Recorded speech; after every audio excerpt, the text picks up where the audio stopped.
Hola a todos, seguimos con el curso virtual de actualización en diagnóstico de esclerosis múltiple y diagnósticos diferenciales. En esta clase vamos a ver manifestaciones clínicas de la esclerosis múltiple y va a ser la primer parte respecto a las manifestaciones clínicas. Mi nombre es Berenice Silva, yo soy médica neuróloga del Centro Universitario de Esclerosis Múltiple del Hospital Ramos Mejía y también becaria postdoctoral del Laboratorio de Terapias Regenerativas y Protectoras del Sistema Nervioso de la Fundación Instituto Leluar, donde realizo tarea más que nada de investigación básica.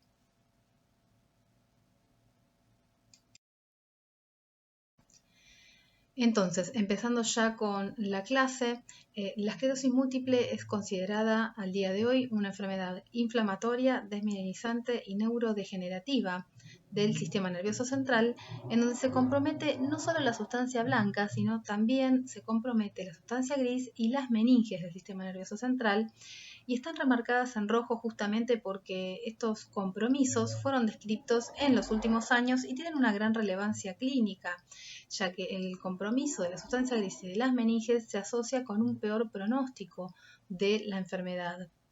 Existen muchos conceptos que han cambiado en los últimos años. Antiguamente se creía que la esclerosis múltiple era una enfermedad exclusiva de la sustancia blanca, pero al día de hoy ya sabemos que afecta también a la sustancia gris, tanto cortical como subcortical. Siempre se la consideró una enfermedad desmineralizante e inflamatoria y durante muchos años se dijo que no había neurodegeneración. Sin embargo, al día de hoy sabemos que hay neurodegeneración y que eso también va a determinar el pronóstico del paciente. Y por último, es importante remarcar que no solo compromete el parénquima cerebral esta enfermedad, sino que también se afectan las meninges. En las meninges se forman unos folículos que se asemejan a folículos terciarios que se encuentran en otras partes del cuerpo, y la formación de estos folículos va a afectar mucho a la corteza y va a determinar también un peor pronóstico en el paciente que la presenta.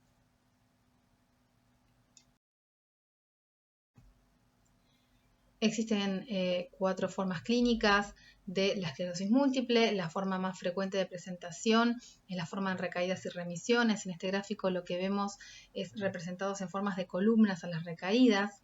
El paciente que tiene esclerosis múltiple de recaídas en remisiones, en general, sobre todo durante los primeros años, suele recuperar por completo de esas recaídas y su estado neurológico, su estatus neurológico vuelve a sus niveles basales.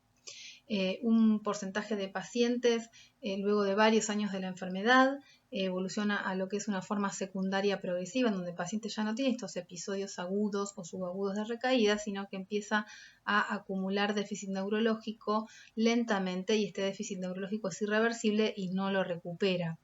Esta forma secundaria progresiva, con los nuevos tratamientos disponibles, cada vez se observa menos. Luego también existe la forma primaria progresiva. El paciente inicia su enfermedad de una forma lentamente progresiva, va acumulando síntomas neurológicos que no los va recuperando. Y luego existe la combinación, que es la forma progresiva con recaídas, que es la forma menos frecuente, en un muy bajo porcentaje, es la menos frecuente de todas estas 4, en donde se combina progresión con recaídas.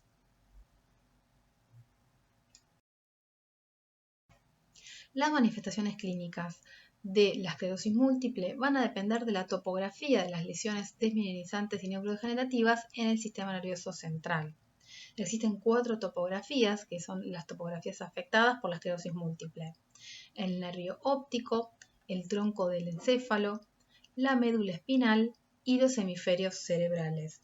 Vamos a ir viendo qué manifestaciones dan estas lesiones cuando afectan a estas distintas topografías.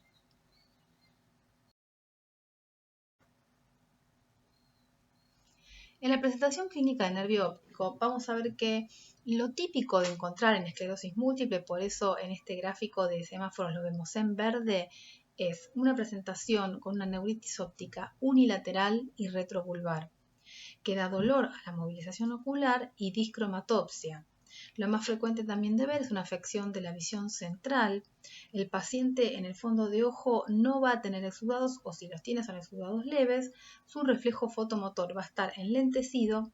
La uvea generalmente es normal, no hay afectación de la uvea y tiene una recuperación buena de este déficit visual.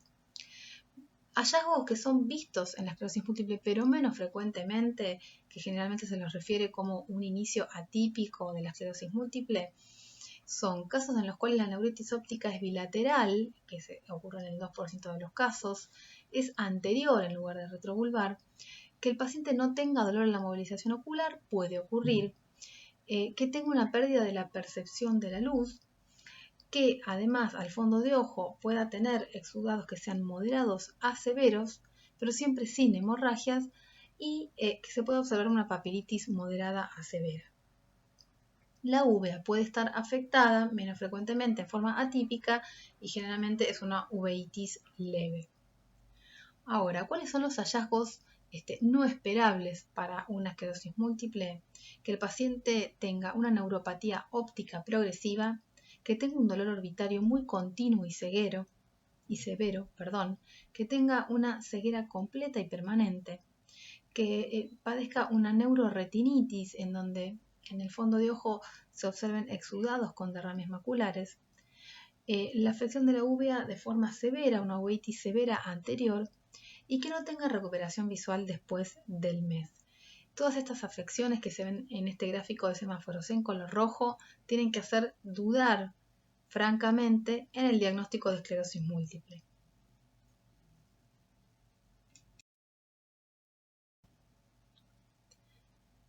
En la presentación clínica del tronco del encéfalo, es decir, cuando las lesiones desmineralizantes y neurodegenerativas se ubican en el tronco del encéfalo, las manifestaciones que pueden dar esta ubicación de las lesiones pueden ser las siguientes.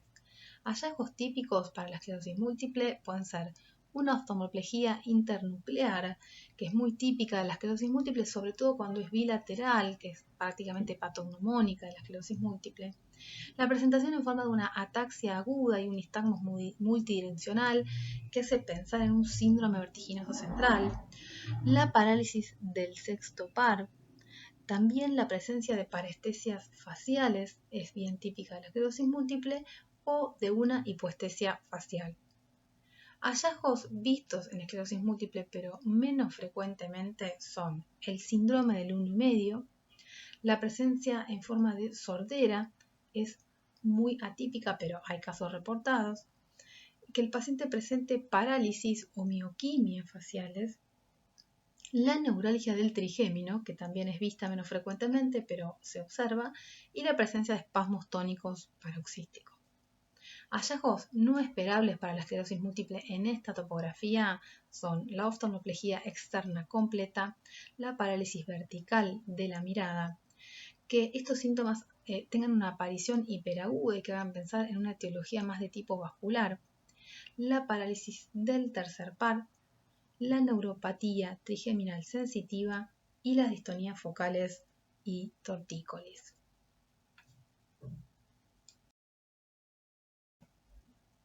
Ahora vamos a la presentación de médula espinal.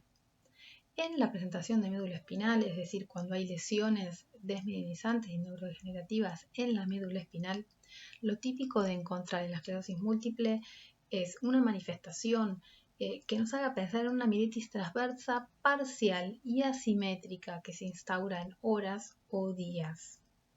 Que el paciente refiera el signo del Hermite, que es un signo muy típico de la esclerosis múltiple. El paciente agacha la cabeza, produce una flexión del cuello y siente una electricidad que le corre por la espalda. También la presencia de parestesias o banda en la región abdominal y la presencia de urgencia miccional, de continencia miccional y disfunción eréctil.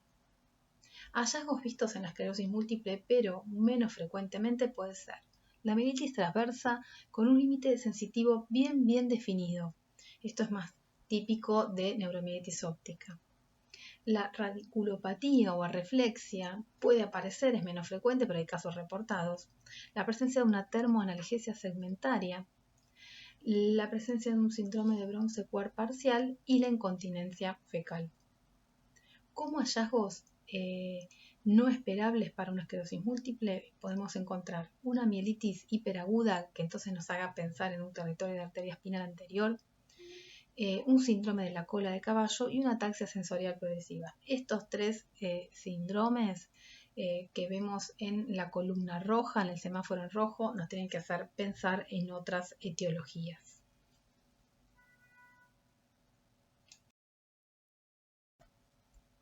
Por último, en la presentación clínica de hemisferios cerebrales, como hallazgos típicos de la esclerosis múltiple y que son los más frecuentes de todas estas topografías, pueden ser la hemiparesia y la hipoestesia.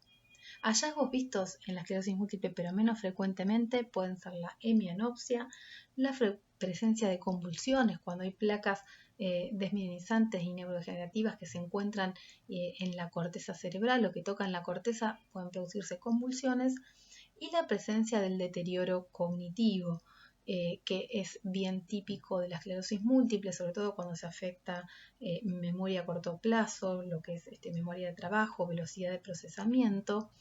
Pero el deterioro cognitivo tiene esa característica de que es poco frecuente que se presente en forma aguda o subaguda configurando un brote, sino que más bien tiene una presentación insidiosa y nunca llega a ser un deterioro cognitivo severo como el que podemos llegar a encontrar en una enfermedad de Alzheimer. Como hallazgos no esperables para la esclerosis múltiple encontramos la ceguera cortical, la afasia y los trastornos psiquiátricos que de todos modos hubo casos reportados en los últimos años de pacientes que presentan un inicio atípico con trastornos psiquiátricos. Se ha reportado fundamentalmente lo que es el trastorno bipolar, pero bueno, se desconoce, digamos, ese link que se puede llegar a hacer entre la topografía de la lesión y cuál es la fisiopatología de estos trastornos psiquiátricos. Si bien siempre queda un poco de duda en los artículos esa unión que uno puede llegar a hacer entre el síntoma y la topografía de la lesión, pero hay casos reportados, se están reportando cada vez más casos. Es importante en estos casos siempre descartar otras etiologías de los trastornos psiquiátricos.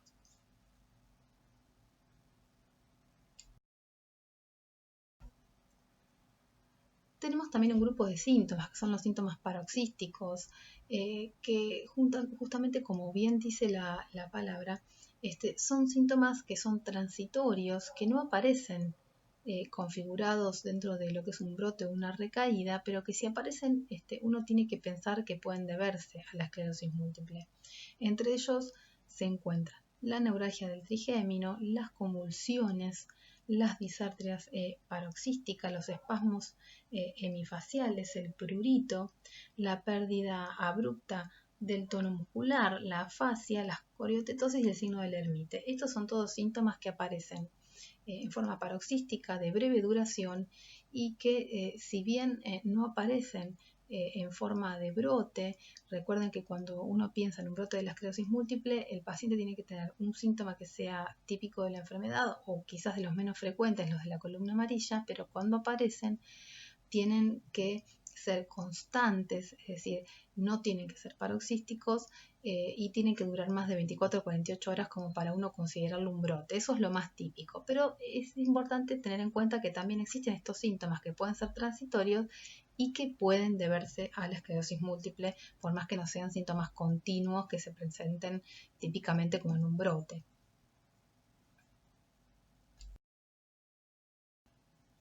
Existen también diversos síndromes dolorosos. Durante muchos años se dijo que la esclerosis múltiple no generaba dolor como síntoma. Al día de hoy sabemos que esto no es así, que existen distintos síndromes dolorosos que los podemos ver clasificados en esta tabla en primarios y secundarios. Como síndromes dolorosos primarios podemos encontrar, por ejemplo, a los dolores de tipo neurálgicos como las neuralgias trigeminales u otro tipo de neuralgias faciales también, o sobre todo disestesias dolorosas que los pacientes presentan frecuentemente. También hay casos reportados de dolor radicular y del dolor que está asociado a los espasmos en contexto de espasticidad y el típico dolor de la neuritis óptica.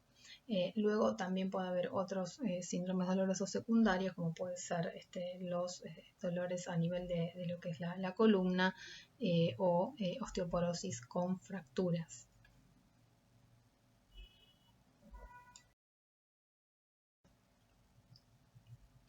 Este es un cuadro muy interesante de un artículo de Toledano en donde lo que hace es analiza lo que son las banderas rojas para el diagnóstico de esclerosis múltiple, pero fundamentalmente las banderas rojas clínicas. Sabemos que también hay banderas rojas radiológicas, que las vamos a ver en las clases siguientes, pero en este cuadro lo que se analiza son las posibles banderas rojas clínicas y cuáles serían los diagnósticos posibles ante esas banderas rojas clínicas, como por ejemplo lo que son síntomas generales, la presentación hiperaguda que haga pensar en una etiología más isquémica, la presencia de fiebre, pérdida de peso que haga pensar en una etiología más de tipo infecciosa o alguna enfermedad autoinmune como el lupus o las vasculitis, una presencia de lívidos reticulares que puede hacer pensar en un síndrome antifosfolipídico.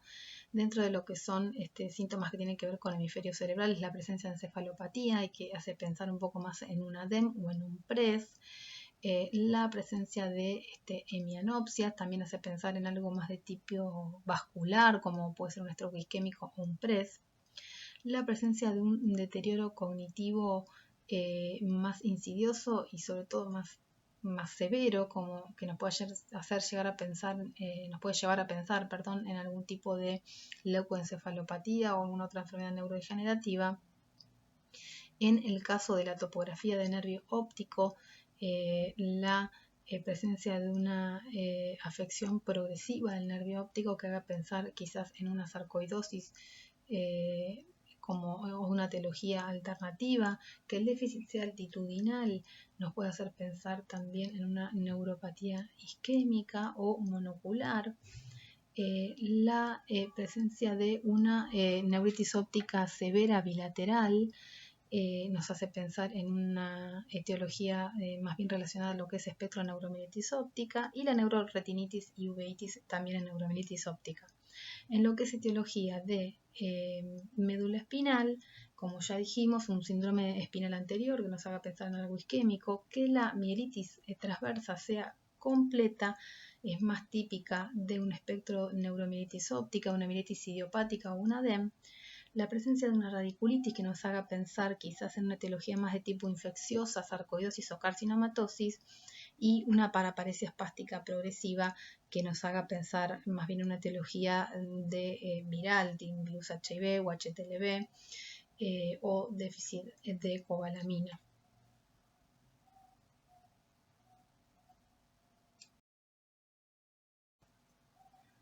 Este es un trabajo que realizamos en nuestro centro, en donde analizamos el valor predictivo positivo y negativo de los síntomas atípicos al momento de presentarse la enfermedad, al momento del debut de la enfermedad. Y lo que hicimos fue analizar retrospectivamente 1017 historias clínicas y encontramos que 659 pacientes iniciaron con síntomas típicos para la esclerosis múltiple, 358 pacientes debutaron con síntomas atípicos para la esclerosis múltiple. Para esta clasificación en típico y atípico nos basamos en el paper de Miller, que es el paper más, digamos, referido en lo que es banderas rojas clínicas. Y vamos a ver que dentro de los síntomas típicos, 580 pacientes tuvieron finalmente esclerosis múltiple y 79 pacientes no tuvieron esclerosis múltiple. Y dentro de la presentación atípica, solo 22 pacientes tuvieron esclerosis múltiple y 333 pacientes no presentaron finalmente el diagnóstico. El síntoma atípico más frecuente fue la parálisis facial periférica en un 27% de los pacientes, seguido de una neuritis óptica indolora en el 18% y encefalopatía en otro 18% de pacientes. Entonces, cuando calculamos el valor predictivo positivo para el inicio atípico de la esclerosis múltiple, encontramos que fue de un 6.14%. La sensibilidad de estos síntomas para el diagnóstico fue de un 3.65% y la especificidad de un 19%. El valor predictivo positivo para el inicio típico, lógicamente, fue mayor, de un 88%. La sensibilidad de estos síntomas típicos fue de 96.3% y la especificidad fue de 80.9%. Entonces, observamos claramente que el valor predictivo para los síntomas típicos es mayor.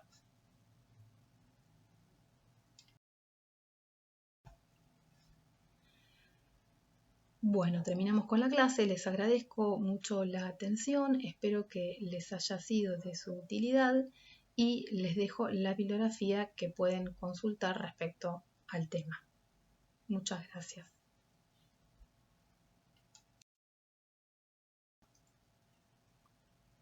Muchas gracias por su atención.